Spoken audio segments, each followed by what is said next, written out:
Bonjour à tous et à toutes, bienvenue dans votre émission Imatin, votre rendez-vous quotidien.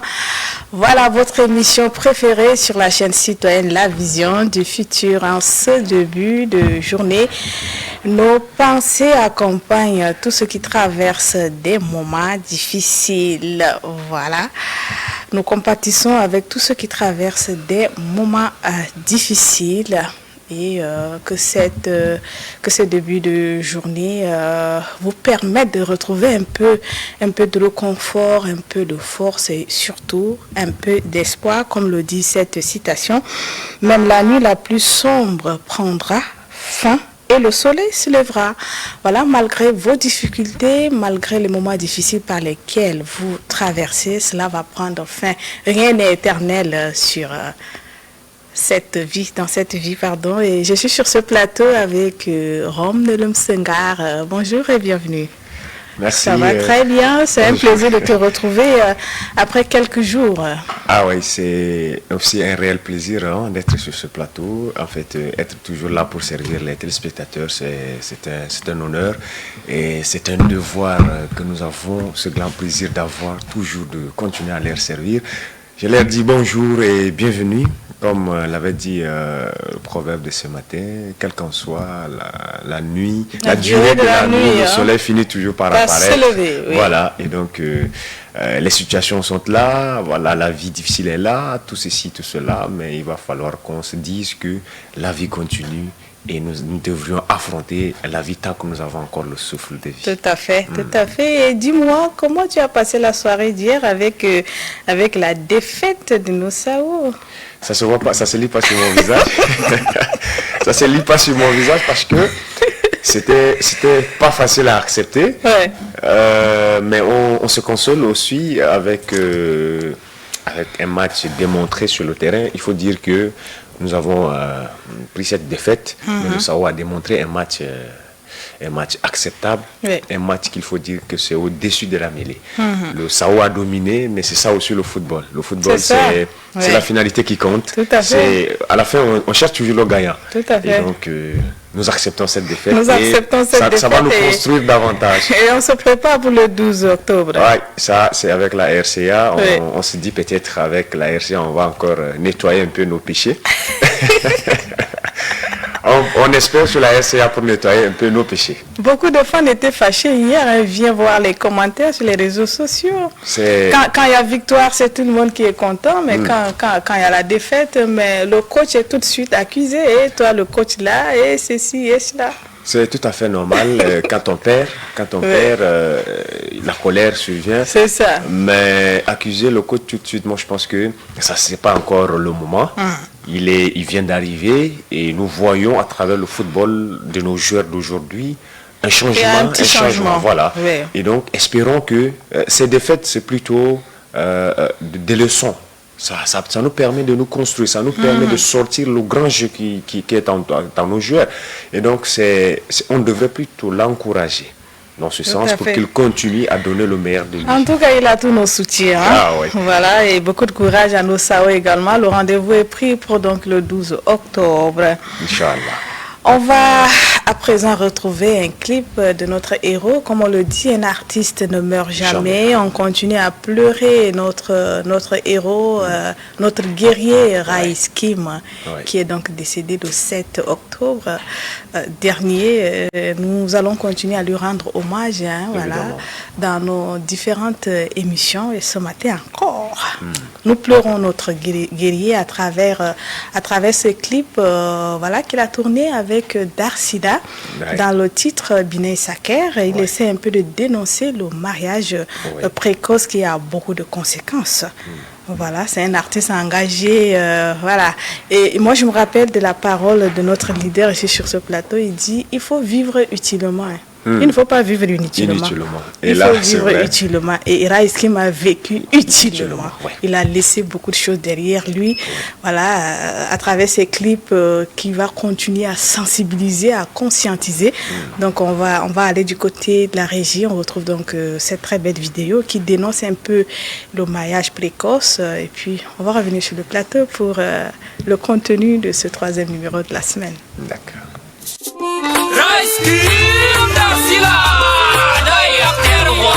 بنية صغيرة ما تزوجوها بنية صغيرة ما تزوجوها بنية بقرص ما تبدلوها بنية بقرص ما تبدلوها رجال المال ما تنتوها رجال المال ما تنتوها أبهدي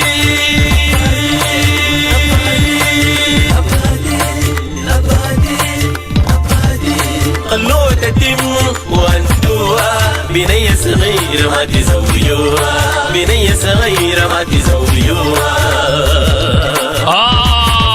Ça c'est quoi ça? C'est pas pour ça. Une petite fondaise, même pas 12 valises. Il rajette une mauvaise quoi. Mais la tari njata, tari kado, que tari goro. Al mon va l'école de Osama patente. Gon ko palwe, et que j'étais un garaba ko wan kaleve ha. Mais le mariage précoce, d'ailleurs crime c'est mariage forcé, d'ailleurs rigide c'est conséquence immédiate. Gonda tirif ngai, yana tok chop. de joyeux mec yan quoi وين جابرب سي poupée بنية صغيرة ما تزوجوها بنية صغيرة ما تزوجوها بنية بقرص ما تبدلوها بنية بقرص ما تبدلوها رجال المال ما تنتوها رجال المال ما تنتوها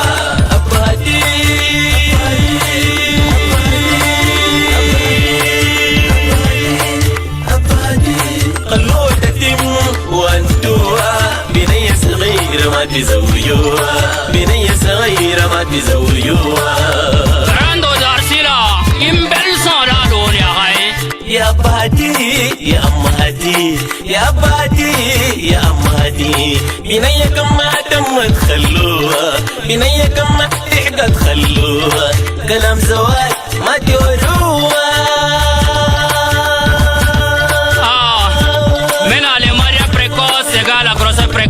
Faites bail accouchement compliqué quoi. Maintenant les cadeaux utiles, pas coupable fistile. Voilà tel miskin bé. Joyeux gonkulo ma fille. Anjot kemi marage tenal kakari de comme si korveliwe. Nekulu injaro autonjori koya. Vinal sekera aussi arab qui kefa. Inti dama fond wasi titi dorase. Fatal t'active si les malas. Ça c'est quoi ça? Mais plus jamais ça. Venez madame zawaj damati zawjoa. Mina das ton yalo pourquoi j'étais le béton yerde. Minine le guitam batan mani dora. Wale mani dora nana mani dora quoi. بنية صغيرة ما تزوجوها بنية صغيرة ما تزوجوها بنية بقرص ما تبدلوها بنية بقرص ما تبدلوها رجال المال ما تنتوها رجال المال ما تنتوها أبهدي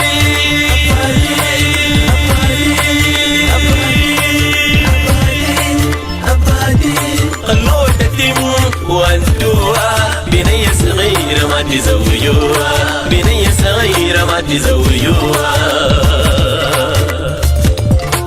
دلو دلو دلو ماني دلو دلو دلو دلو ماني دلو شغلنا ما نجيت أنينا ماني دلو شغلنا ما نجيت أنينا ماني دلو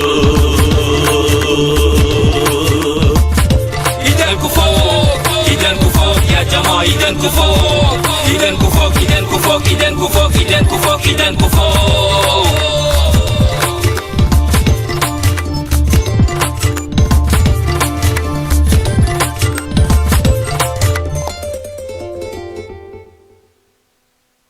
Voilà, à jamais dans nos cœurs, Rice Kim. N'est-ce pas, il sera toujours à jamais dans nos cœurs parce que l'homme a su laisser des empreintes, n'est-ce pas, pendant qu'il était encore en vie. Oui. Aujourd'hui, si nous revoyons un peu cette chanson, c'est en fait, il dénonce un mal qui gangrène la société, mais autour de cette chanson, il y a encore d'autres choses qui sont là. On voit la culture qui est mélangée, la cohésion. Parce que vous voyez à travers l'habillement, à travers le groupe de danse, on met en valeur l'ensemble du Tchadien, Tout à fait. du septentrion, du Tchadien, du fait. méridional. Voilà, vous voyez. Donc, c'est l'ensemble vraiment des un messages. héritage Voilà, qu'il nous laisse comme ça et qui va continuer à inspirer encore et encore des jeunes qui aimeraient également s'engager dans la musique. Presque, moi, j'ai toujours dit que c'est un repère. Ouais. C'est un repère, pourquoi? Parce que même dans le monde de l'art, il est toujours resté, lui, dans son engagement, le changement de la société. Même quand il s'est engagé dans la politique, son objectif, c'est changer la société La justice. qui déjà vit dans des conditions pas vraiment appropriées. Tout à fait. Et donc, c'est un repère. C'est un repère. Voilà. Nous vous présentons à présent le menu de ce 3e numéro de la semaine. On va parler héritage politique avec Monsieur Clément Baïfouta qui va passer sur ce plateau. On va aller encore à la découverte d'un autre homme politique. On parlera leadership avec le leader également qui va venir poursuivre son sujet sur l'entrepreneuriat. Évidemment. Un sujet abordé depuis la semaine dernière. Depuis la semaine grand chapitre, je dirais. C'est un très grand chapitre, voilà. Comment entreprendre en tant que leader. Tout à fait. Et puis voilà, tout cela sera donc ponctué par des vidéos, des clips, des capsules pour votre bien-être. À présent, on va parler un peu du bien-être. On retrouve donc le professeur Ouroupou qui nous parle un peu de notre cœur, cet organe-là, très important. Le moteur même de la vie. Voilà. Ah ouais.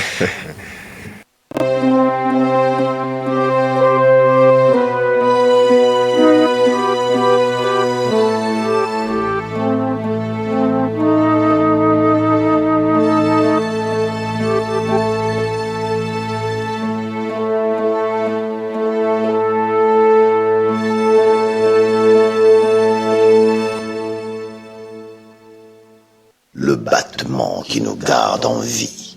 Savez-vous que votre cœur bat 100 000 fois par jour? En émoi, cela fait 3 millions de battements. En une journée, 36,5 millions de battements. Et sur une vie de 70 ans, plus de 2,5 milliards de battements. Aucun moteur humainement fabriqué ne peut tenir une telle cadence sans pause, sans repos, sans panne programmée. Pourtant, ce moteur extraordinaire loge dans votre poitrine. Le cœur. Chaque battement est un miracle de vie, un don de Dieu, et chaque battement compte. Pourquoi chaque battement est vital? Parce qu'à chaque contraction, le cœur propulse environ 5 à 6 litres de sang dans plus de 100 000 km de vaisseaux sanguins. Parce qu'à chaque battement, l'oxygène et les nutriments sont livrés à chaque cellule de votre corps. Parce qu'un simple arrêt de quelques minutes suffit pour que la vie s'arrête. Mais ce moteur peut s'user prématurément. Les maladies cardiovasculaires tuent chaque année 18 millions de personnes dans le monde, soit un mort toutes les 1,7 secondes. En Afrique, elle représente près de 40% des décès liés aux maladies non transmissibles. Pourtant, 80% de ces décès pourraient être évités par des simples changements de mode de vie. Alors, que faire pour que le cœur continue de battre? Premièrement, manger des aliments vivants. Oui, nourrir la vie plutôt que voler l'oxygène. Le cœur a besoin d'aliments vivants, frais, colorés, riches en fibres et antioxydants. Une demi-assiette de légumes et fruits à chaque repas. Des légumineuses, des niébés, des lentilles, des pois chiches et des céréales complètes. Du poisson 2 à 3 fois par semaine. Des noix, des graines, des huiles naturelles. À l'inverse, les produits transformés, bourrés de sucre, sel et graisses industrielles voleront votre oxygène et fatigueront votre cœur. Chaque assiette est un choix, la vie ou la maladie. Deuxièmement, réduire le sel. En pratique, cela veut dire ne pas dépasser 5 grammes de sel par jour, soit une petite cuillère à café rase. Où se cache le sel alors? Dans les bouillons cubes, les pains, les charcuteries, les fromages, les sauces industrielles, les chips, les fast-food. Alors, goûtez avant de ressaler. Remplacez le cube par des épices, de l'ail, du gingembre, des poivres, des citrons, du moringa. Cuisinez maison et privilégiez les aliments frais. Même une baisse de 1000 mg de sodium par jour réduit déjà votre pression artérielle. Troisièmement, maîtriser ses émotions. La paix, c'est la santé. Pour beaucoup, leur cœur est une prison, remplie de colère, d'amertume, de frustration. Or, le stress et les émotions négatives augmentent la tension et fragilisent le cœur. De manière pratique simple, respirez profondément 5 minutes par jour. Notez vos frustrations, puis remplacez-les par des actes de pardon ou de gratitude. Méditez, priez, cultivez la paix intérieure et entourez-vous des relations positives. Et enfin, bougez régulièrement. Pas besoin d'être un sportif de haut niveau. L'objectif n'est pas le marathon, mais la régularité. 30 minutes de marche rapide ou activité modérée. 5 jours par semaine. Fractionnez cela 3 à 10 minutes par jour suffiront. Ajoutez des exercices simples à la maison. La montée d'escalier, la danse, le vélo. Chaque pas, chaque mouvement est un cadeau fait à votre cœur. Vous savez, chaque battement, c'est chaque choix de la vie. Le cœur est un cadeau. Chaque battement est un vote. À chaque repas, chaque émotion, chaque mouvement, vous votez pour ou contre votre cœur.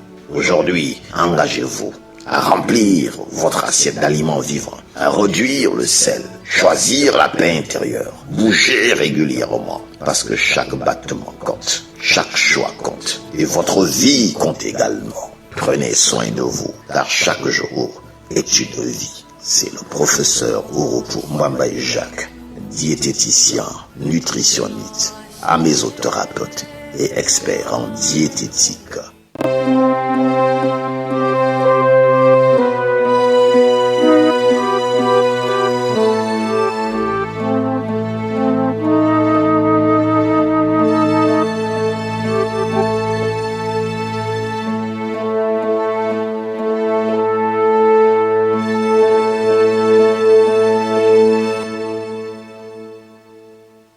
Prenez soin de vous car chaque jour est une vie. Roms, on va directement prendre les nouvelles d'ici et d'ailleurs, n'est-ce pas? Évidemment. Ouais.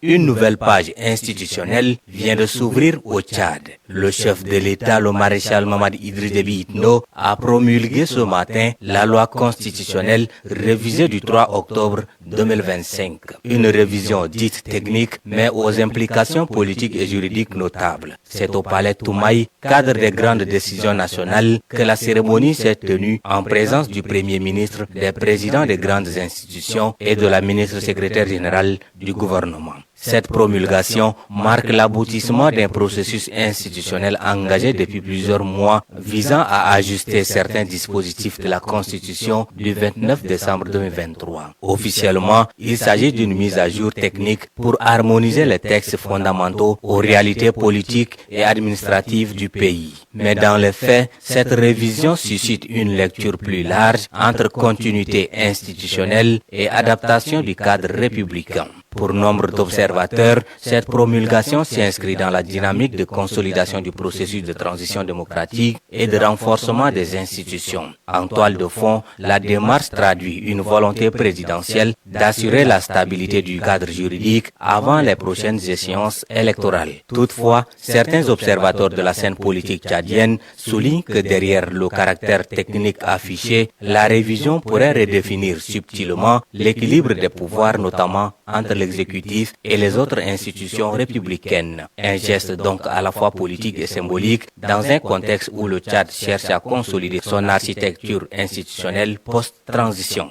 La solennité de la cérémonie, la présence des grandes figures de l'État et la signature du décret par le maréchal lui-même traduisent une affirmation d'autorité et de continuité républicaine. Cette promulgation vient également rappeler la centralité du chef de l'État dans la mise en œuvre du cadre institutionnel tchadien, confirme son rôle de garant de la Constitution et de l'unité nationale. Sur le plan symbolique, elle réaffirme la primauté de la loi fondamentale comme socle de la gouvernance et du vivre ensemble, comme l'a soutenu le président de l'Assemblée nationale lors du congrès de l'adoption de cette constitution à l'hémicycle. En promulguant cette révision constitutionnelle, le président de la République pose un nouvel acte de souveraineté. Reste désormais à observer comment cette mise à jour du texte suprême influencera la trajectoire politique du pays dans les mois et années à venir.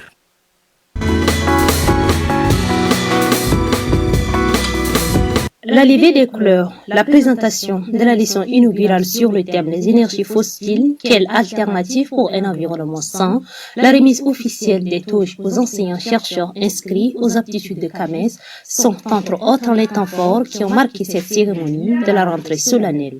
Devenue un rituel depuis quelques années, cette cérémonie est une occasion de renforcer l'esprit de collaboration entre personnel enseignant et non enseignant, de permettre aux étudiants de démontrer leur talent, selon le président de l'Université de Doba, professeur d'école Benjamin Bénin, avant de dresser le bilan de l'année académique écoulée.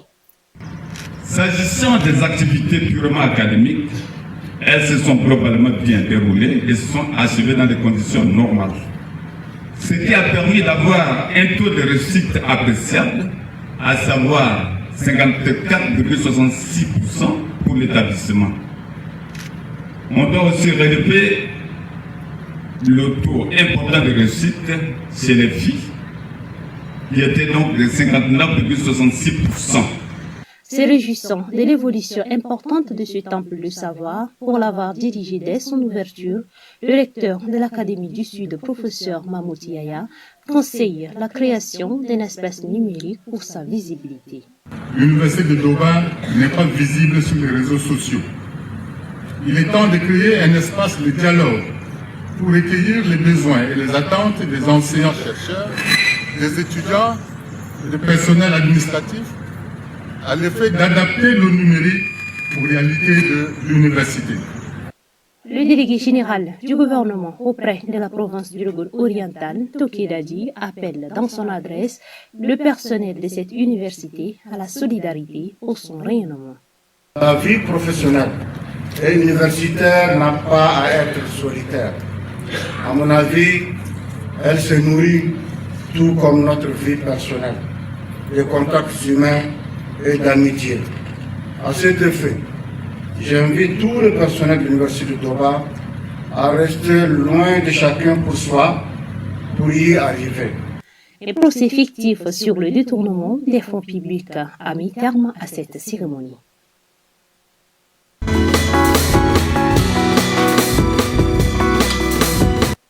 Dans la ville de N'Djamena, on constate que de nombreux médicaments sont exposés à une chaleur intense dans les rues, ce qui peut entraîner leur déshydratation et altérer leur efficacité. L'exposition à la chaleur peut détruire les composants actifs, rendant les traitements moins performants. Certains médicaments se déforment ou changent d'aspect, signe qu'ils ne sont plus fiables. Pour certains produits, les effets secondaires sont immédiats, ce qui sont entre autres les réactions cutanées douloureuses, semblables à des coups de soleil après une exposition prolongée au soleil, comme l'explique un médecin généraliste. Alors, sinon, si vous parlez des médicaments exposés, ça a des conséquences fallacieuses sur l'organisme.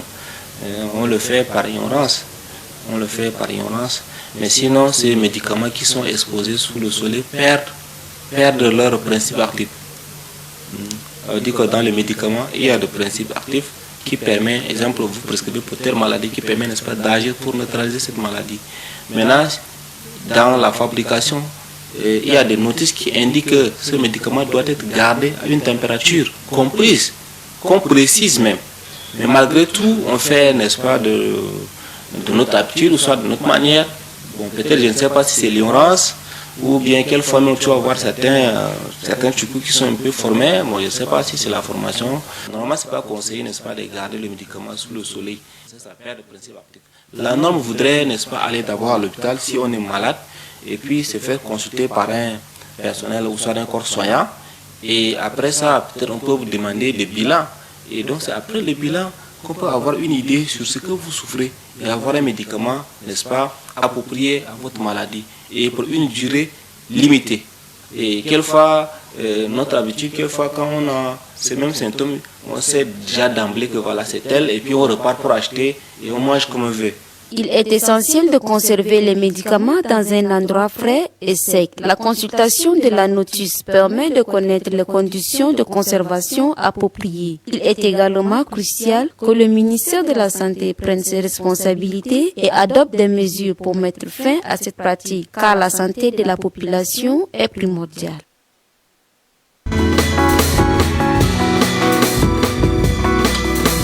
أصبحت الرغبة في إجراء مكالمة أو الاتصال لأغراض البحث أو الترفيه مشكلة حقيقية في تشاد. ومع ذلك فنحن في عصر تكنولوجي تتطلب فيه معظم الأنشطة التكنولوجية الرقمية. تجدر الإشارة إلى أن تشاد تعاني من ضعف البنية التحتية للاتصالات ونقص في تطوير البنية التحتية الأساسية مثل محطات القاعدة وكابلات الآلياف الضوئية، مما يحد من جودة الخدمة. هذا الوضع معلم لجميع الشعب التشادي الذي لا يستفيد من الاتصالات الهاتفية كما هو الحال في دول أخرى. كما وجهت إلى وزير الاتصالات خلال جلسة برلمانية مهمة لحل هذه المشكلة لصالح مشتركي هاتين الشبكتين، لكن المشكلة لا تزال قائمة. وردا على سؤالنا حول هذا الموضوع عبر حليكي شوى محمد المدير العام لسلطة تنظيم الاتصالات الإلكترونية والبريد عن آرائه عبر تطوير بدائل مثل تنظيم الأسعار وتحسين البنية التحتية وتوسيع الخدمات لتشميل المناطق الريفية كمجالات جديرة بالدراسة. باختصار يمكن أن يكون تنويع المشغلين حلا مفيدا لمواجهة التحديات الحالية في قطاع الاتصالات في تشاد.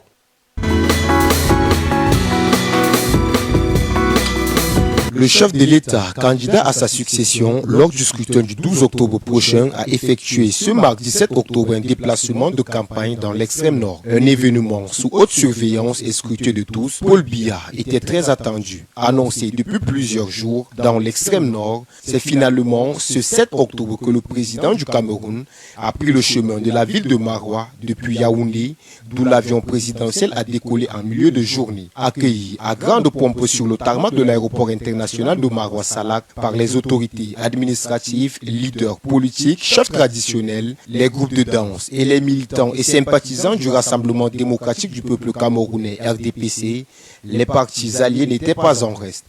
Jeunes, femmes, hommes, garçons, moins jeunes, tous sont mobilisés derrière son Excellence Paul Biya pour lui assurer le succès qu'il mérite. Un homme sage, un homme d'exception, un homme de grandeur, un homme d'espérance, afin que le Cameroun continue sa marche vers l'émergence sous la conduite lucide, sous la conduite éclairée de son Excellence Paul Biya. Nous sommes une région qui est restée debout, fidèle, loyale, n'est-ce pas, au président de la République, et je crois que c'est pour nous un privilège que de le recevoir aussi. Mais comme vous le savez, à toutes les élections présidentielles, l'extrême nord a toujours reçu le président de la République et ça a toujours porté chance parce que nous avons toujours gagné ces élections-là. Vous savez, beaucoup a été dit, le président ne vit plus, le président il ne va pas sortir et nous avons souhaité et voulu sa présence, il est venu, il nous a parlé, nous l'avons écouté et nous avons vu un président vigoureux, en forme et qui est conscient des enjeux et surtout des difficultés que traverse notre pays et aussi engagé à apporter les solutions aux problèmes de notre région.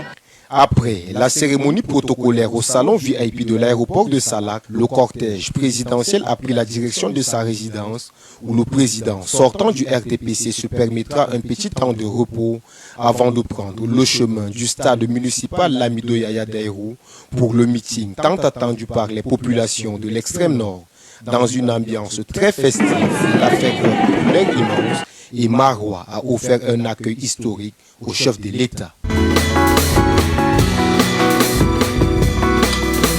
Au Sénégal, le système de compteurs prépayés utilisé par près de 72% des 2,3 millions d'abonnés suscite une vive controverse en raison de son manque de transparence. Le 7 octobre, le collectif citoyen Nous Lang, par la voix de son secrétaire général, a lancé un nouvel appel à l'attention des autorités. De nombreuses petites et moyennes entreprises ainsi que des associations et particuliers se retrouvent régulièrement privés d'électricité, incapables de faire face à des factures jugées trop élevées. Face à la montée des réclamations, la Commission de régulation du secteur de l'énergie a affirmé qu'aucune augmentation tarifaire n'a été enregistrée depuis décembre 2023. Toutefois, elle a annoncé l'ouverture prochaine d'une enquête indépendante sur les méthodes de comptage et de facturation de la Sénélec, principale principal fournisseur d'électricité. Cette initiative vise à répondre aux inquiétudes croissantes sur la fiabilité du système et à restaurer la confiance des usagers. Avec un tarif moyen de 127 francs CFA par kilowattheure, l'électricité sénégalaise reste significativement plus chère que celle des pays voisins comme la Côte d'Ivoire où le prix est de 87 francs CFA, a reconnu Habib Si, président du conseil d'administration de la Sénélec. Le 9 octobre, les membres du collectif Nous Link, fondé en 2019 pour dénoncer une précédente hausse tarifaire, doivent rencontrer le ministre de l'Énergie, du Pétrole et des Mines, Birama Souley Diop, afin de porter leurs revendications et exiger des mesures concrètes.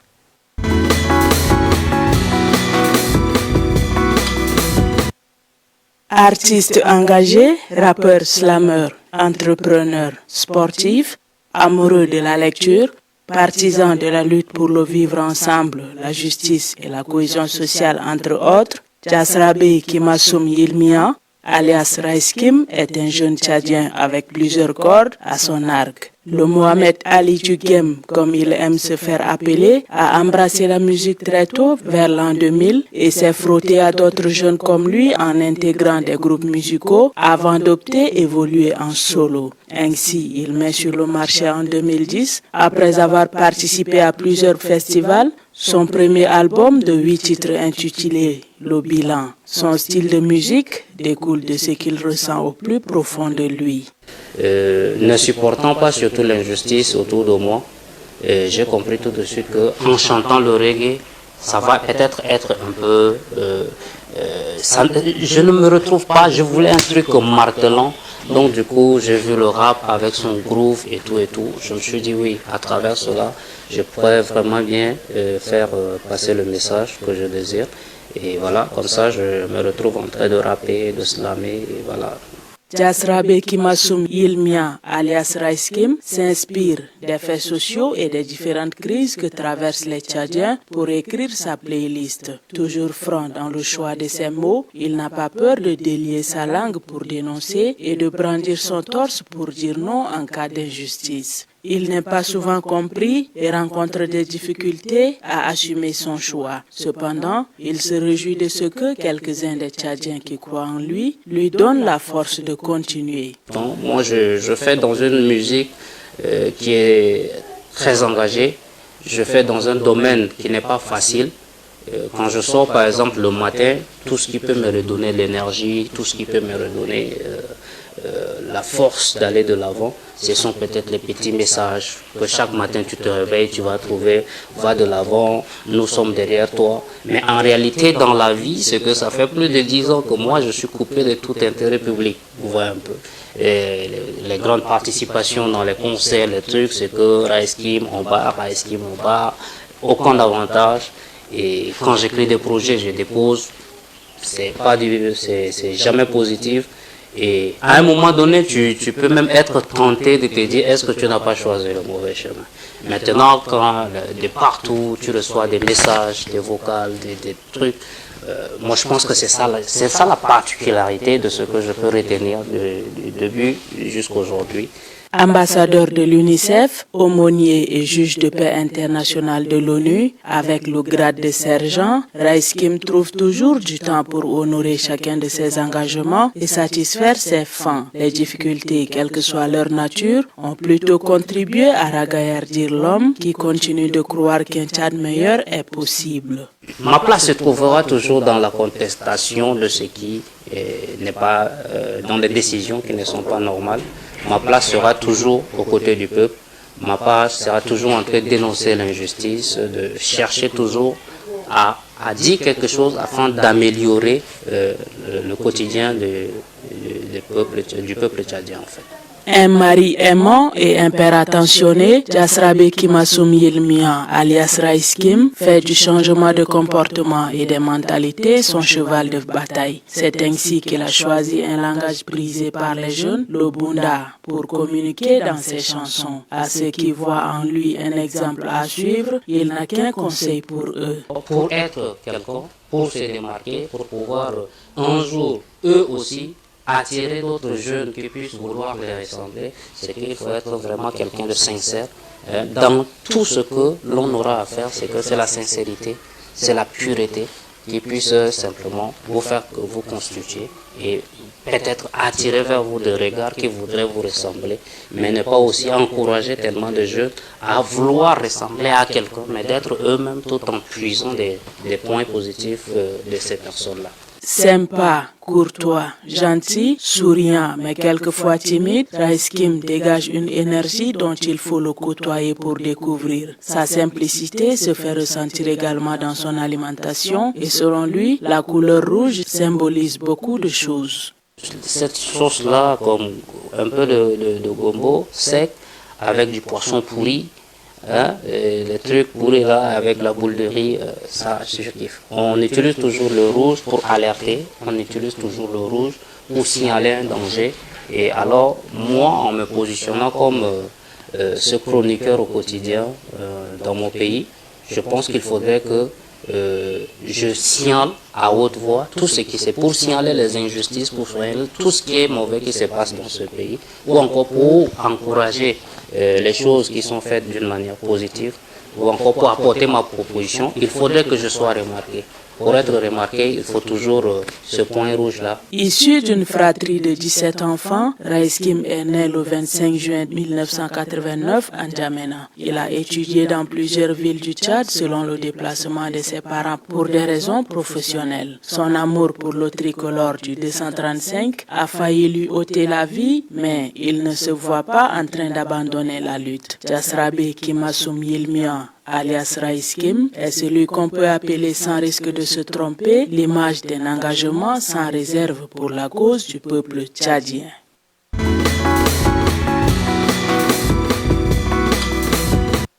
C'était en présence de l'ancien président de la COSUMOF et les autres responsables que les rideaux sont tombés sur les assises de la Semaine internationale de l'investisseur CEMAC 2025. Elle est placée sous le thème général la technologie, la finance numérique, intelligence artificielle et la prévention de la fraude avec 3 panels de haut niveau articulés autour du thème central, les opportunités d'investissement offertes par le marché financier. Le premier panel, intitulé de l'épargne passif à l'investissement actif. Comment le compte-titre peut transformer votre avenir financier a permis d'explorer les stratégies modernes de mobilisation de l'épargne. Le second a porté sur les produits de gestion collective, obligations et actions, des véhicules de placement pour dynamiser le portefeuille d'investissement et optimiser les rendements. Enfin, le troisième panel consacré à l'éducation financière et la transformation digitale, levier d'inclusion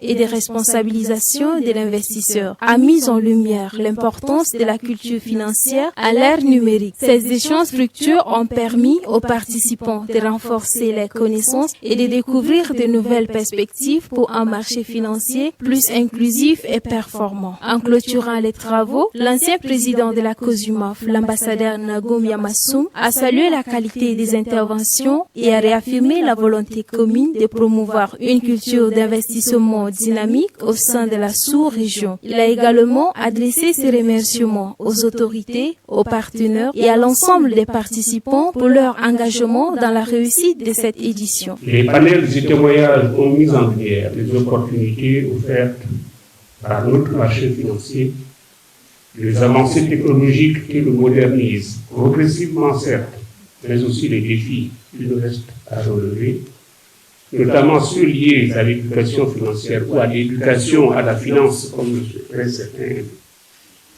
acteurs, à la digitalisation sécurisée des services et la mobilisation des capitaux domestiques.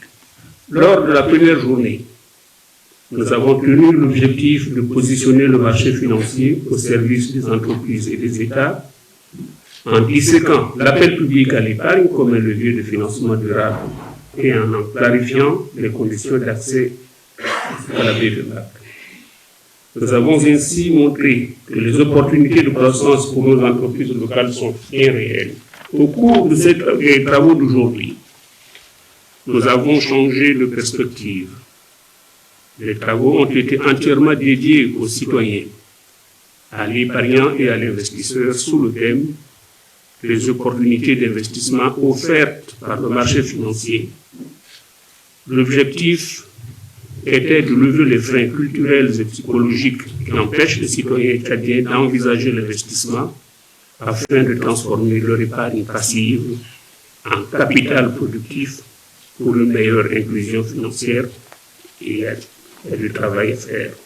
Les responsables institutionnels et les panélistes ont, à leur tour, exprimé leur entière satisfaction quant à la qualité des débats et à l'intérêt manifesté par le public. L'objectif de cette journée, c'est de sensibiliser le grand public à la réalité du marché financier et d'indiquer aux investisseurs les règles de prudence qu'ils doivent observer lorsqu'ils sont amenés à poser des actes sur le marché financier, c'est-à-dire à quoi ils doivent être attentifs, à de l'épargne qu'ils veulent investir sur le marché. L'objectif de cette journée-là, c'est de l'éclairer sur les possibilités qu'il a sur le marché, mais aussi de lui présenter tous les intermédiaires qui sont agréés, de sorte qu'il puisse pouvoir distinguer entre ceux qui sont légalement agréé par le régulateur. L'objectif est atteint de par la mobilisation que nous avons pu avoir en N'Djamena. Nous n'espérions pas autant de monde.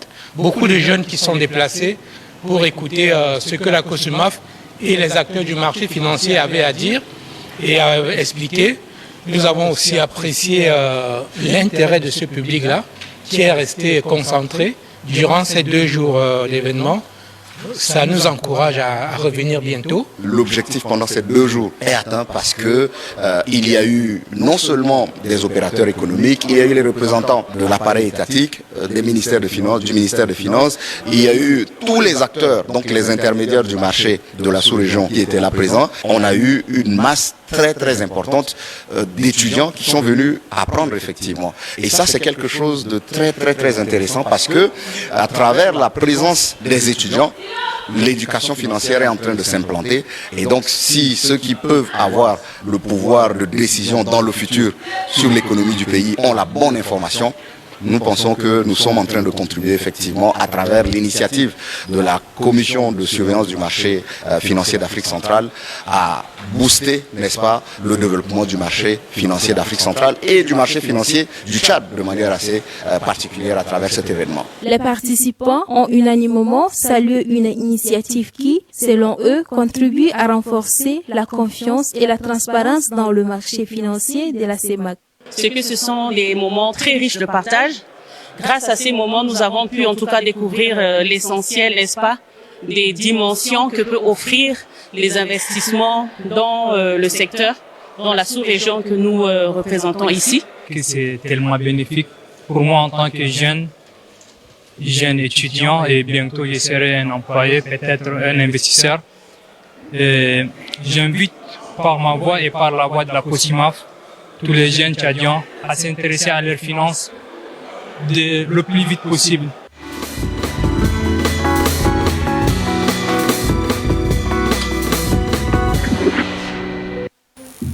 Voilà, nous sommes de retour au plateau de l'INAFE. Fidèles à l'émission. Nous sommes là, madame. Oui, nous sommes de retour sur le plateau, cette fois-ci avec notre chroniqueur, M. Clément Baïfouta.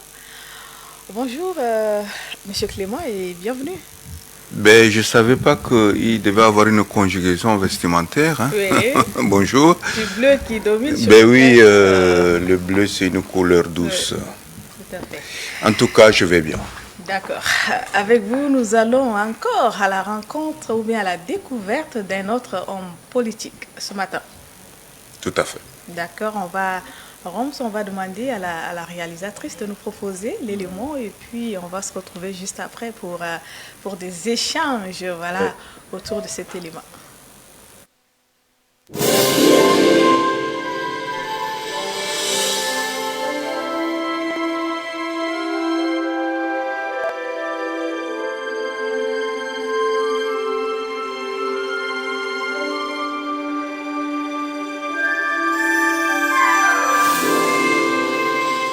Je suis Yak Basserge Ouami, président du parti Vision Nouvelle pour la République, en abrégé VNR, une jeune formation politique qui a été portée sur les fonds baptismaux le 28 novembre 2024.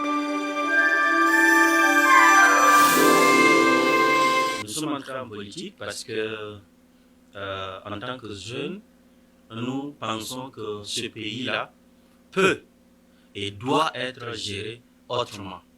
La gestion actuelle de notre pays ne nous satisfait pas du tout.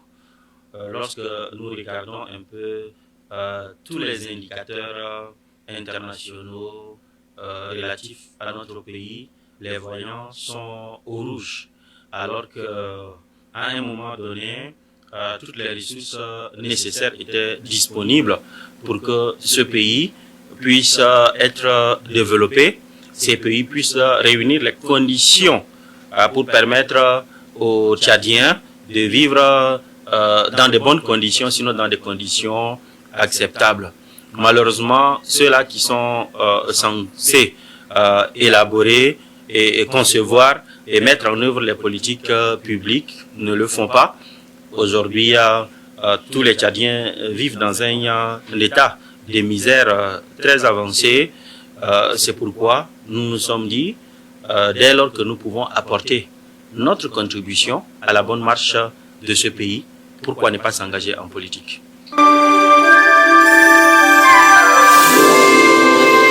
La politique, c'est la gestion de la cité, c'est l'art de réunir les conditions pour pouvoir impulser le développement d'un pays, pour que le Tchadien d'aujourd'hui et le Tchadien de demain puissent vivre dans un pays où, premièrement, règne la paix et l'harmonie sur les 1 284 000 km². Un pays où chaque jeune peut rêver d'un lendemain meilleur. L'héritage politique, on peut le définir de plusieurs façons. Si on se focalise sur le contexte tchadien, depuis 1990, il y a un parti qui est au pouvoir, c'est le mouvement patriotique du salut. Depuis 2021, le président ou le maréchal Idriss Déby Itno est mort, paix à son âme. Il a été remplacé par son fils, Mahamat Idriss Déby Itno. Pour moi, Mahamat Idriss Déby Itno est un prolongement de la politique de son père. Parce que durant tous ces temps, il était aux côtés de son père. Il a dirigé l'élite de l'armée, la garde présidentielle, la DGSI. Et donc, je dirais que Mahamat Idriss Déby Itno est l'héritier de son père. Et comme le dit un adage africain, l'héritier du léopard hérite aussi de ses tâches. Donc, à la tête de notre pays actuellement, il y a eu changement d'homme, mais c'est l'héritage qui continue. Donc, si on se focalise sur le plan politique tchadien, c'est cet héritage-là qui, malheureusement pour moi, n'est pas positif. Chacun peut voir le verre à moitié plein, tout comme à moitié vide. Mais comme je l'ai dit tantôt, tant que les conditions de vie, les conditions de bien-être des Tchadiens ne sont pas réunies, c'est plutôt un héritage négatif que nous avons. Mais si on voit aujourd'hui dans d'autres contrées, l'héritage politique, par exemple au Burkina Faso, nous avons actuellement un jeune président, Ibrahima Traoré, qui est arrivé au pouvoir et qui veut incarner l'héritage politique de son devancier, qui était Thomas Sankara. Les méthodes ne peuvent peut-être pas être acceptées par tout le monde, mais aujourd'hui, dans sa manière de faire, il est aimé par une bonne partie de son peuple du Burkina, mais aussi par une bonne partie de la jeunesse africaine qui pense qu'enfin, voici une personnalité, un président qui incarne l'héritage politique de Thomas Sankara.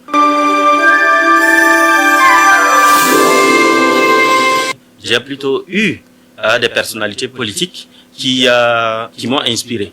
Parce que en réalité, je n'ai jamais appartenu à un parti politique, mais je me suis essayé au journalisme politique et en tant qu'observateur de la scène politique du Tchad depuis plus de 15 ans, j'ai essayé de lire dans les pensées, dans les activités et les œuvres des uns et des autres. Et il va sans dire que je ne me suis personnellement pas reconnu, hein, si vous voulez, des œuvres des autres. C'est ce qui a aujourd'hui conduit à la création d'un parti politique que nous avons bien voulu dénommer Vision Nouvelle. Vision Nouvelle qui acte une rupture avec certaines pratiques dans notre contexte politique qui n'épousent pas nos valeurs. Donc aujourd'hui, si je peux me définir comme héritier politique d'un quelconque responsable, sinon personnalité politique, moi je me dirais c'est peut-être au niveau beaucoup plus au niveau africain. Au niveau africain, il y a eu beaucoup de leaders politiques, notamment dans les années 60, qui nous inspirent. Et même aujourd'hui, il y a toujours des gens qui nous inspirent. Et le cas le plus emblématique que tout le monde aime citer, c'est le cas de Nelson Mandela.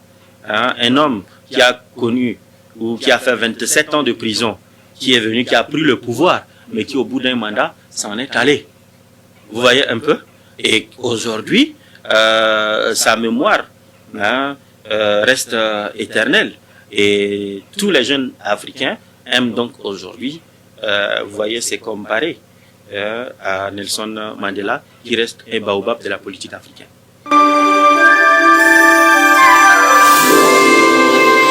Un message à la jeunesse tchadienne. Il ne faut pas que les jeunes tchadiens hésitent à s'encarter politiquement. On aime à rappeler cette phrase de laquelle le Premier ministre sénégalais Ousmane Sonko, qui dit que si vous ne faites pas la politique, voilà, la politique sera faite par les médiocres. Et ces médiocres vont prendre aussi des décisions médiocres, vous voyez, qui ne vous avantageront pas, et puis vous serez toujours dans la critique et dans l'opposition. C'est vrai, aujourd'hui, tous les ingrédients ne sont pas réunis pour que les jeunes puissent s'exprimer politiquement dans ce pays. Mais je pense, comme je l'ai dit tantôt, l'espoir n'est pas perdu. Les beaux jours sont devant. Chacun apportera sa part de contribution, de sorte que un jour, on puisse avoir ces pays-là, ou du nord au sud, de l'est à l'ouest, on peut circuler librement, on peut circuler dignement, ou on peut espérer travailler à la sueur de son front. C'est ce Tchad-là dont nous rêvons, et nous appelons toute la jeunesse tchadienne à croire en cela.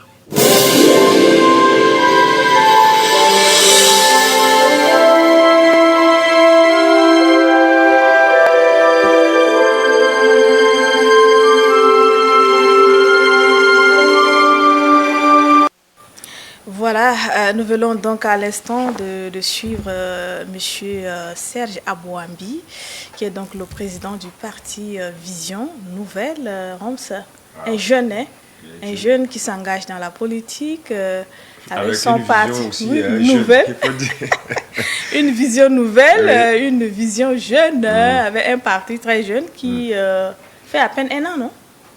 Pas encore. Bah, moi-même, je ne maîtrise pas bien aussi l'âge du parti. En tout cas, c'est un très jeune parti. On va dire merci aux conseillers d'avoir permis que nous puissions donc aller à la découverte de ce jeune homme politique. Il dit qu'il a été inspiré par des personnalités politiques sur le plan africain. Oui.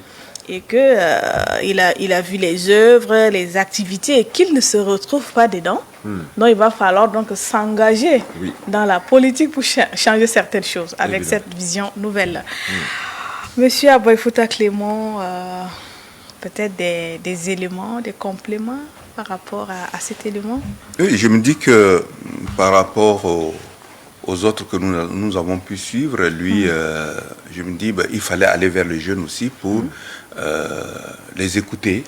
Qu'est-ce qu'ils entendent par politique, qu'est-ce qui les a engagés, n'est-ce pas, dans la politique. Et voilà, lui, il fait l'exception d'avoir été un observateur, d'avoir suivi fidèlement certains courants des hommes politiques, et tout ça mis ensemble, observant et suivant, j'allais dire même singeant, n'est-ce pas, la personne qu'il a citée, Nelson Mandela. Alors il a pris sa décision, n'est-ce pas, de créer son parti politique pour, selon lui, apporter une autre lumière, une autre lecture, une autre vision de ce qu'il a appelé, n'est-ce pas, la gestion de la cité. D'accord. Il a également parlé un peu de la situation de la population tchadienne. Il dit qu'il vit dans un état de misère. Et si lui, il s'est engagé, c'est pour donc apporter sa contribution à la bonne marche de ce pays-là. Oui, je me dis, c'est un jeune qui a certainement, compte tenu du vécu, compte tenu de ce qu'il entend, de ce qu'il voit. Donc, ça l'a permis en tant que jeune de prendre conscience, parce qu'on ne peut pas se dire mettre sur pied un parti sans avoir été témoin des choses qui vous galvaniseraient, n'est-ce pas, parce qu'il faudrait qu'il y ait une base. Et qu'est-ce qui l'a poussé à la politique? Bon, c'est ce constat-là, selon lui. Il n'y a pas de l'eau, il n'y a pas d'électricité, je le dis comme ça.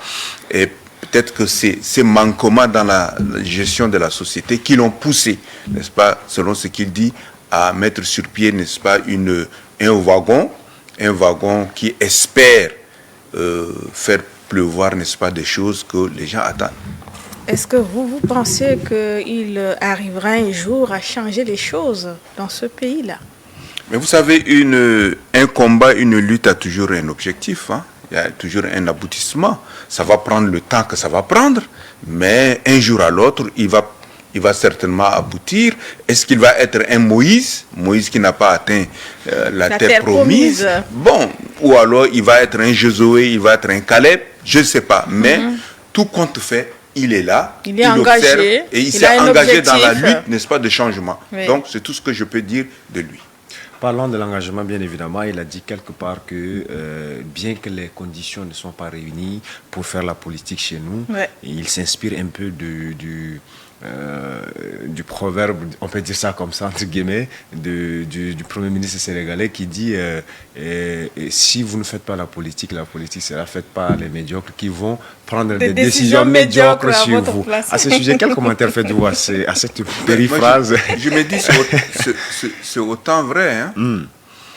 C'est autant dire que vous labourez un champ, vous ne veillez pas à ce champ, vous ne sarclez pas et vous attendez que ce champ vous produise, n'est-ce pas, Mais attendez, si vous ne labourez pas le champ, vous n'entretenez pas le champ, et le champ va vous donner ce que vous n'attendiez pas.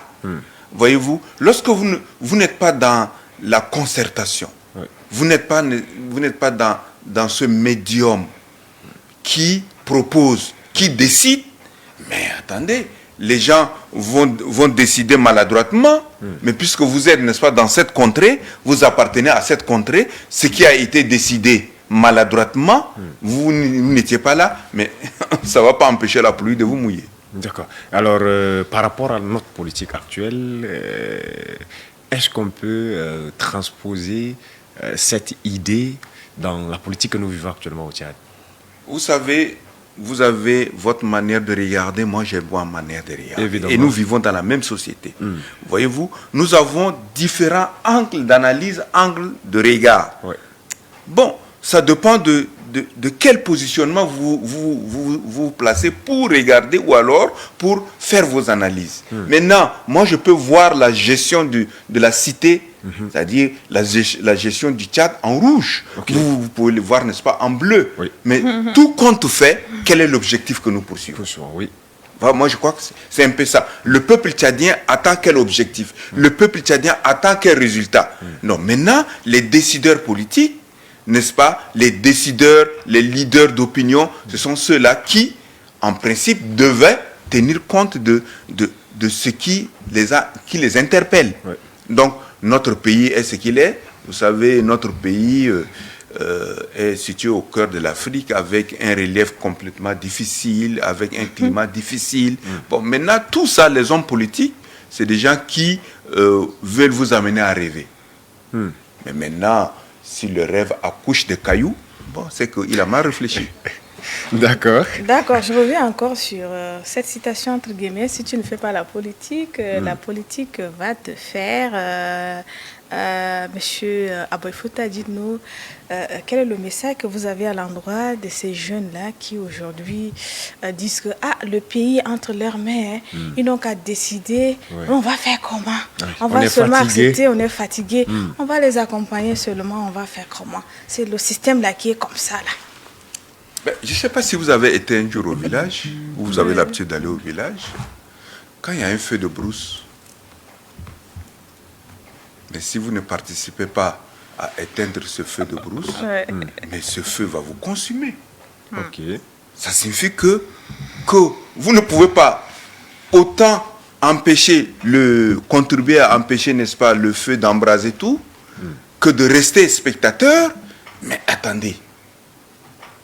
Obligatoirement, le canari ne peut que contenir l'eau. Donc, je me dis peut-être qu'on n'a pas bien compris le sens de si tu ne fais pas la politique va te faire. Peut-être que les gens n'ont pas compris. Non, madame, moi je me dis, peut-être que j'ai utilisé des figures rhétoriques, la métaphore, mais je voudrais dire, la politique c'est la gestion de la cité. Voilà, justement. Voyez-vous, mais quand la cité est gérée, et vous n'êtes pas associé à cette gestion, cette gestion va vous emporter. Peut-être les gens pensent. Donc ça signifie que la politique, faire partie d'un parti politique. Or, avec ton travail, avec ton engagement, avec ton leadership, tu apportes ta pierre de contribution. C'est également gérer la cité. Voilà. Que chacun étant, n'est-ce pas, habitant de la cité, apporte sa pierre, n'est-ce pas? Je disais, mais si, par hasard, un arbre, vous prenez un arbre, si les premières feuilles de l'arbre ne laissent pas bloquer les eaux de pluie, mais les feuilles en bas, qu'est-ce qu'elles vont faire? Voyez-vous? Donc ça signifie que chacun devra, n'est-ce pas, contribuer à la gestion de la cité. Parce que la cité n'appartient pas à une poignée de personnes. La cité n'appartient pas à une famille. La cité n'appartient pas à une congrégation. La cité appartient à tout le monde. Dès lors où il y a quelque chose, chacun, n'est-ce pas, a droit à la parole, a droit à suggérer, a droit à proposer. Mais si vous ne proposez pas, bon, vous êtes là et cette mort qui tue tout le monde va vous tuer. Moi, je voudrais juste savoir si je ne suis pas allé plus loin, très rapidement. Est-ce que cette logique de faire la politique se traduit vraiment dans la politique que nous sommes en train de vivre actuellement, dans notre contexte ici au Tchad précisément? Mais vous savez, en politique, chacun a son opinion. Évidemment, mais... Chacun a son opinion. Et est-ce que... Oui, il y a des gens qui se refusent de faire la politique. Tout à l'heure, il disait qu'il n'a jamais appartenu à un parti politique. Mais en fait, de compte, lui-même, il a créé un parti politique. Pourquoi l'a-t-il créé? Justement parce qu'il se refuse que les gens prennent des décisions médiocres. Et ces décisions médiocres vont apporter son opinion. Que ce soit son opinion positive ou pas, il est condamné. Mais il y a des gens qui... On va aux élections, vous avez voté, vous n'avez pas voté. Le type qui a voté, il dit il est le président de tout le monde. Ceux qui ont voté, ceux qui n'ont pas voté. Donc ça signifie que vous êtes dans la cité, vous avez, en tant que citoyen, droit de contribuer, n'est-ce pas? Mais si on ne vous laisse pas ce droit de contribuer, n'est-ce pas, à la gestion ou d'apporter votre pierre à la gestion du pays, mais ça signifie que votre citoyenneté a pris un coup. Donc vous avez droit, on dit que vous avez des droits et des devoirs. Donc vous êtes citoyen de la cité. Pourquoi ne devriez-vous pas contribuer, n'est-ce pas? C'est la raison pour laquelle on dit, si vous ne contribuez pas, la contribution va vous emporter. D'accord. Merci, monsieur Clément, d'être passé. tout le monde doit faire la politique à sa façon, n'est-ce pas? On doit chacun de nous contribuer donc à la gestion de ce beau pays. Merci, on se donne rendez-vous la semaine prochaine. Nous vous accompagnons avec une capsule. Jeudi, nous allons être là. Merci beaucoup.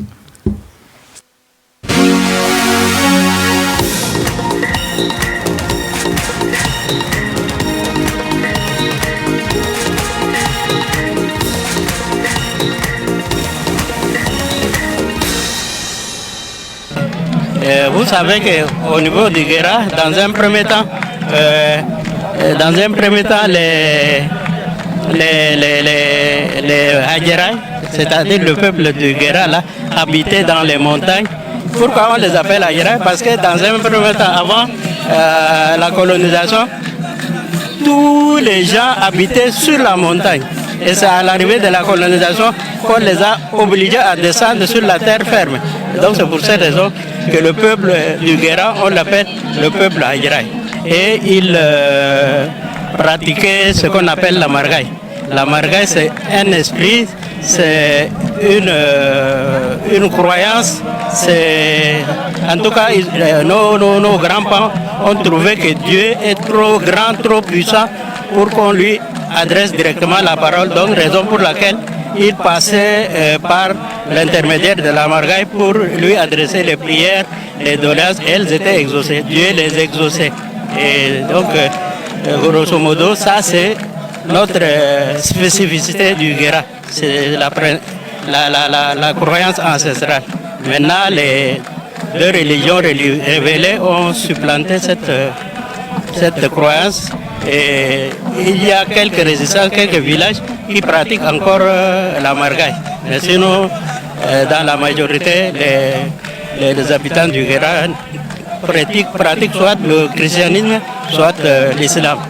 Mais jusqu'à là, la laïcité, elle est très prononcée au niveau du Guéra. Parce que dans une même famille, vous pouvez trouver des protestants, des catholiques et des musulmans dans une même famille. Et ça, c'est vraiment visible au niveau du Guéra. La reine du Guéra, c'est cette image qui est représentée, une femme qui est couchée sur le dos, et c'est la montagne. C'est une chaîne de montagnes longue de plusieurs kilomètres. Et donc, c'est la chaîne d'Abou Telfan. Et quand une partie de la chaîne d'Abou Telfan, quand vous observez de près, elle ressemble à une femme qui est couchée sur le dos. Et donc, vous voyez la tête, les seins et le ventre bien ballonnés. Et c'est ça la reine du Guéra.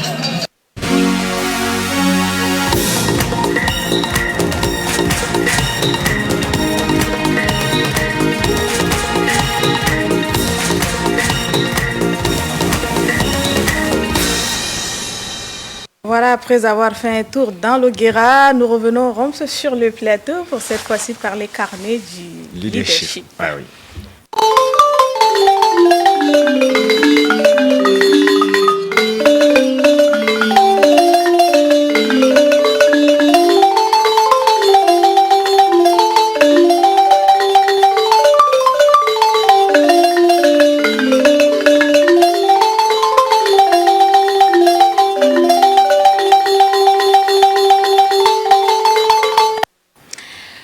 Cher leader, bonjour.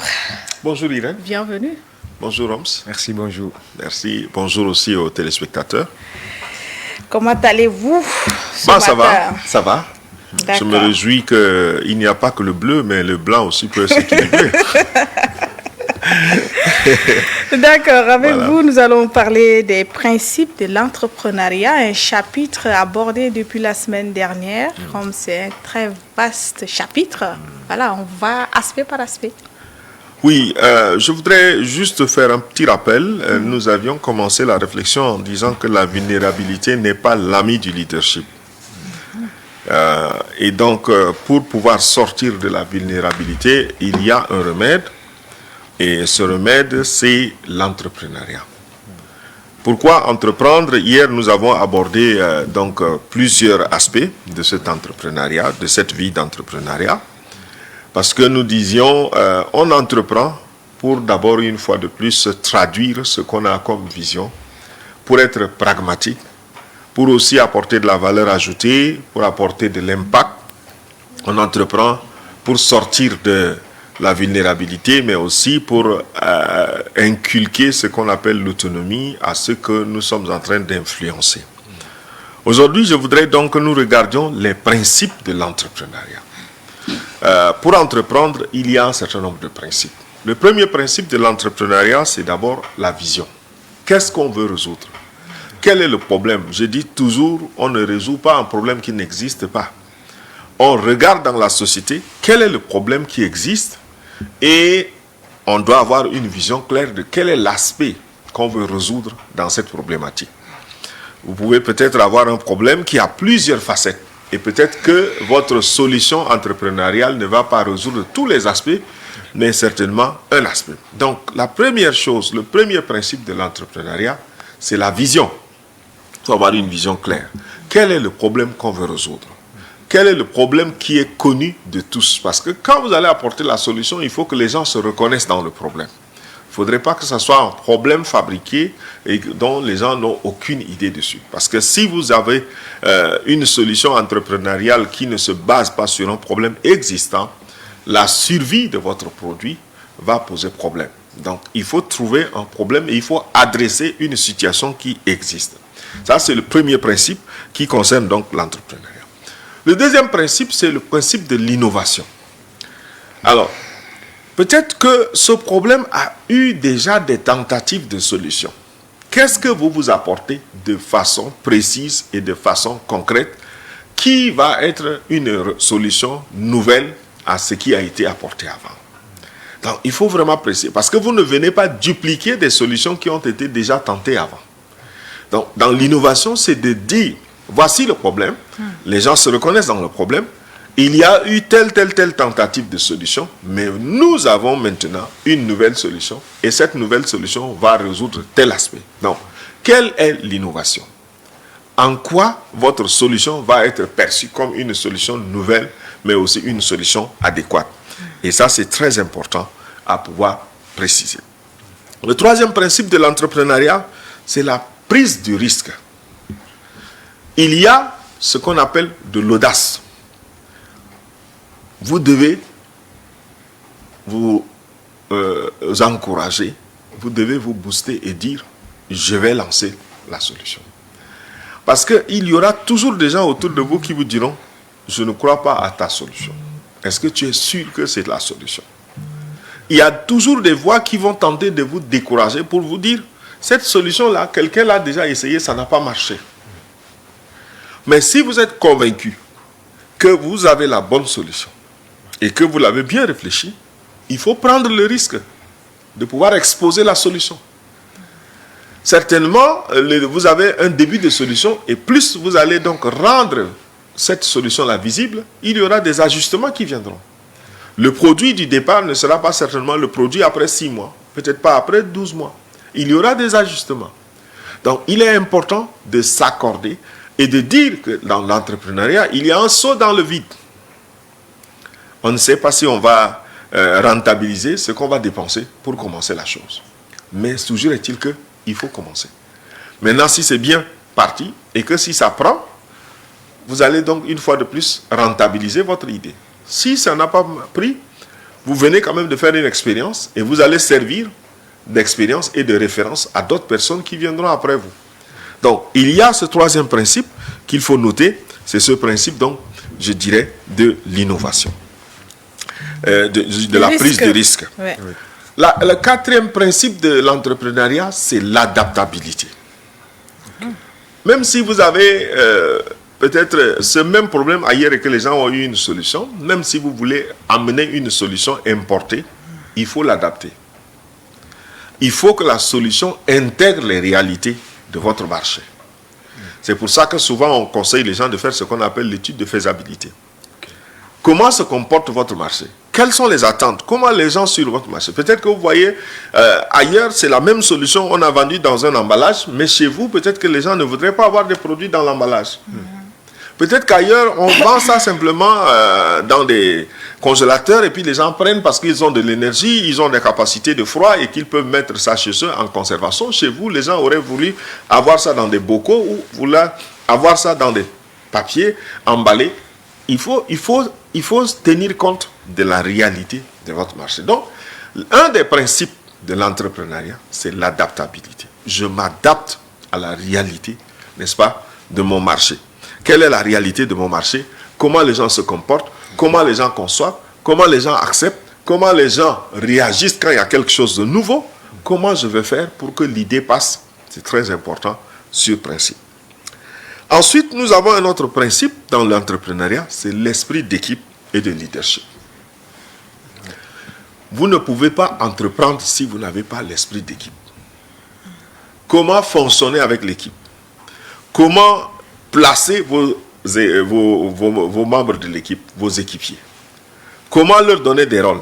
Il y a un moment où peut-être que X va jouer à la défense, un autre va jouer à l'attaque, mais il y a un moment peut-être que vous allez demander que les deux changent de rôle. De position, oui.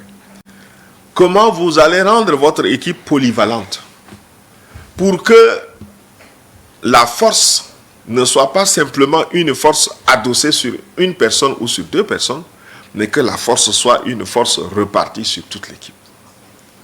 Donc, il y a ce principe de leadership, mais aussi ce principe d'équipe.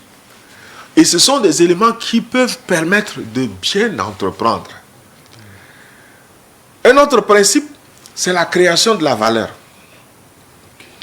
On entreprend pour créer une valeur.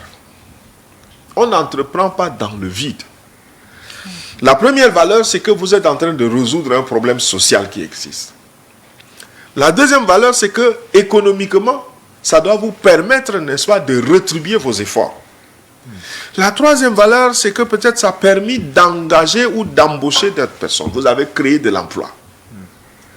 La quatrième valeur, c'est que vous avez donné la possibilité à ceux qui font du génie de pouvoir peut-être réfléchir à créer une formule, à créer un emballage, à créer. Donc vous voyez, quand vous entreprenez, vous êtes en train d'inscrire une chaîne de valeur qui pourrait profiter à plusieurs personnes. Et c'est pour ça que nous disons souvent, l'entrepreneuriat, c'est le levier de la richesse dans une nation. Une nation se développe par l'entrepreneuriat. Naturellement, nous l'avons déjà dit hier, entreprendre, ce n'est pas forcément créer une entreprise. Entreprendre, c'est parfois oser, c'est parfois initier, c'est parfois transformer ce qui existe, c'est parfois convaincre, c'est parfois. Donc, entreprendre, c'est prendre une initiative et arriver à un résultat d'une résolution ou bien d'une problématique qui est sur la place publique, que les gens connaissent, mais que vous apparaissez comme un solutionneur. D'ailleurs, les leaders sont des solutionneurs. Et nous disons souvent, il faut trouver des solutions à nos problèmes. Si nous avons plus de problèmes, ça veut dire que nous avons un déficit de leadership. Et donc, la recherche des leaders, c'est en quelque sorte pour étouffer, sinon résoudre les problèmes. Voilà un peu ce que je voudrais dire aujourd'hui. La vulnérabilité n'est pas l'ami du leadership. Pour remédier à la vulnérabilité, il faut entreprendre. En entreprenant, on pourra donc quitter la vulnérabilité et aller vers l'autonomie, se prendre en charge. Et si vous devez entreprendre, il y a des objectifs. Pourquoi on entreprend?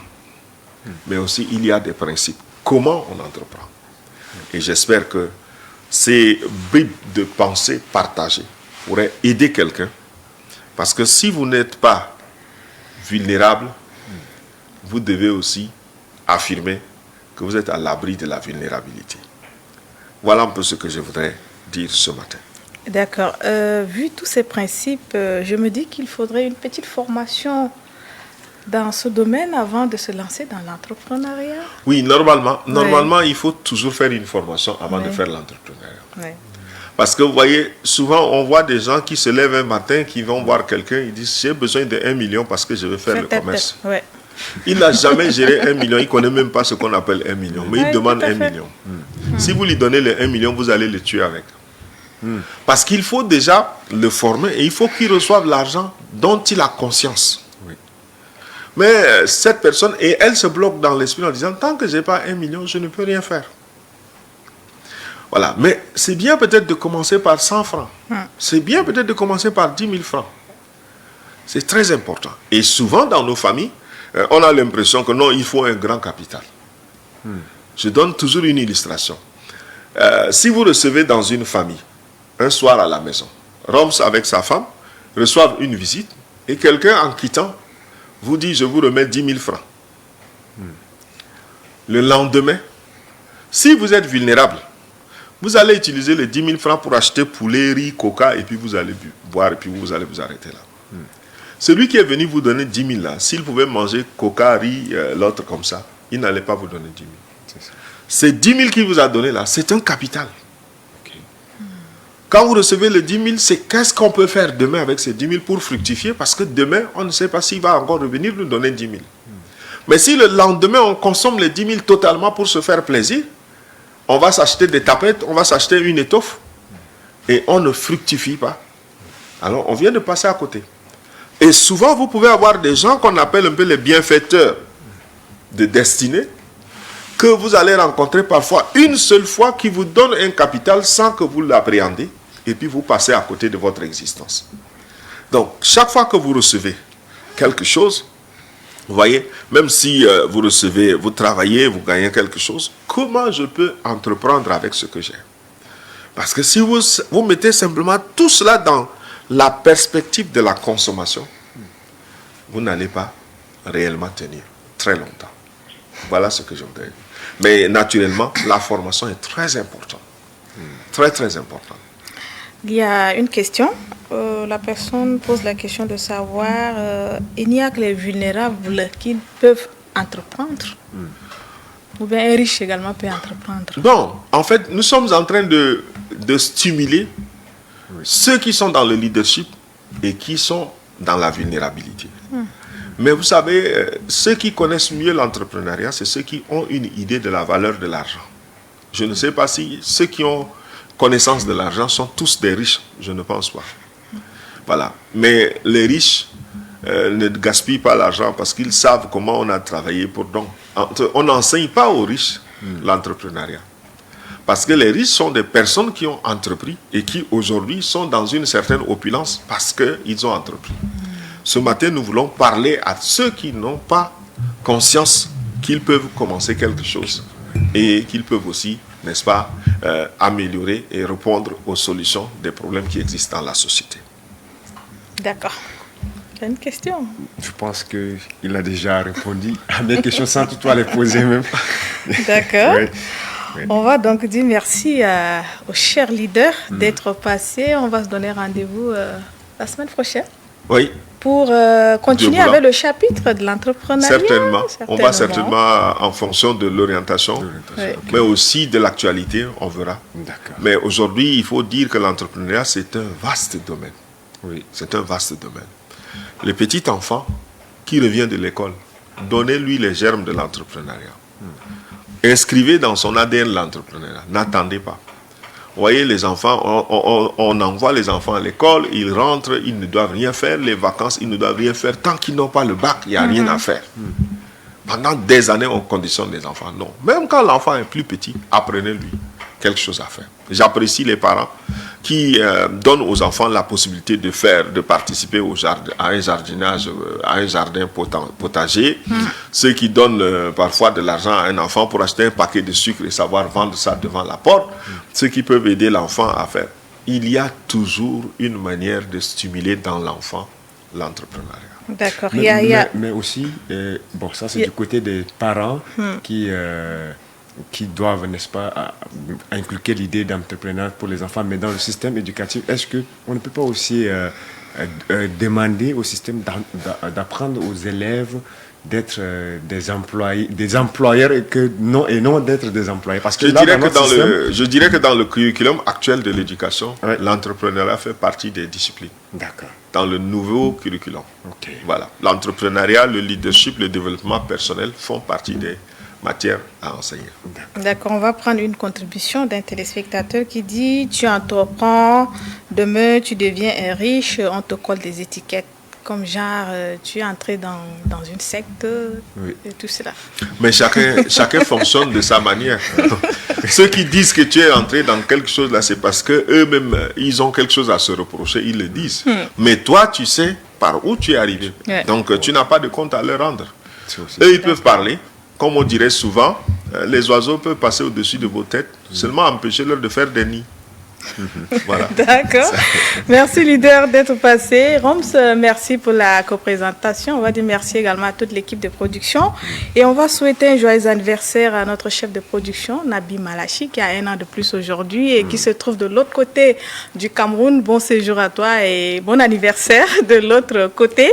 Merci également à tous ceux qui nous ont suivis. Nous vous donnons rendez-vous demain quand il sera 7h30. D'ici là, portez-vous bien et très bonne journée. Allez.